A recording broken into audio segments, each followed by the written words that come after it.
Exciting news to share today. There was a lot of discussion on the piece about Meghan's Northwestern degree, but I overheard some parallel talks and felt the need to clarify. Please subscribe and turn on the notification bell for updates. Don't forget to like this video, thanks. I don't know whether she graduated or not, to start with, but evidence A. Several people used the 2003 commencement program as proof that she had graduated, noting that her name appeared in it. This is not proof of graduation, though.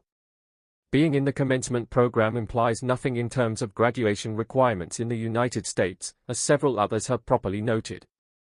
Once enrolled, you are eligible to participate in the graduation ceremony, appear in the commencement program, and don the cap and gown even if you never fulfill the requirements for graduation.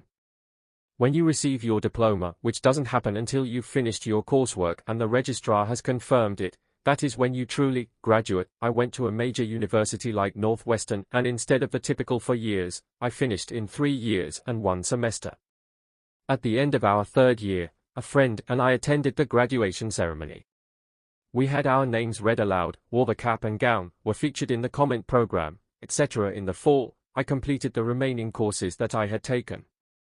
So, 6 months after the graduation ceremony, in January of the following year, received my diploma. That year I received my degree. Therefore, even if my companion and I had never returned to complete those classes, our names and photos would have shown in the commencement program. B. Evidence. Others in the group emphasized that she needed to have earned a degree for Northwestern to recognize her as an alumni. That's untrue. Many universities merely mention notable individuals as alumni who attended. Unlike Meghan, Steven Spielberg has been well known for a lot longer. He started college in the 1960s and dropped out, earning his undergraduate degree in 2002. However, the college continued to list him as an alumni for 40 years. It wasn't until lately that I was looking at his Wikipedia profile for another reason that I discovered he hadn't graduated. Although I did see other members raise the same issues, the commencement ceremony and the alumni issue received a disproportionate amount of remarks. I believe there were so many posts that individuals assumed they were presenting new information without reading them all, which is understandable. I wanted to be clear here. Another news. King stopped viewing The Crown when the show's portrayal of marriage came too close to the bone. Netflix has just launched season 5 of the popular show based on the life of Queen Elizabeth II. After emotional scenes from his relationship with the late Princess Diana were acted out on television, King Charles reportedly stopped watching The Crown. One of the few members of the royal family who was reported to have watched the contentious Netflix series that follows a dramatization of Queen Elizabeth II's life was the King.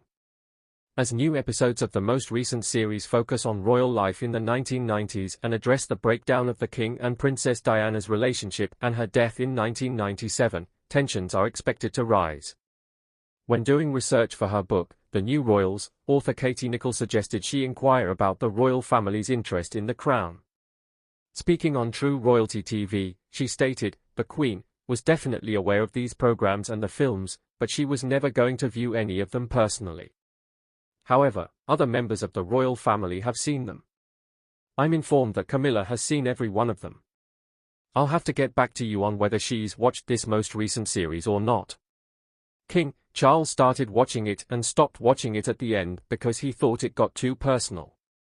I know William hasn't seen it, but based on Harry's comments, I assume he has. A number of delicate royal family events, including the breakdown of King Charles and Princess Diana's marriage, will be covered in the upcoming season.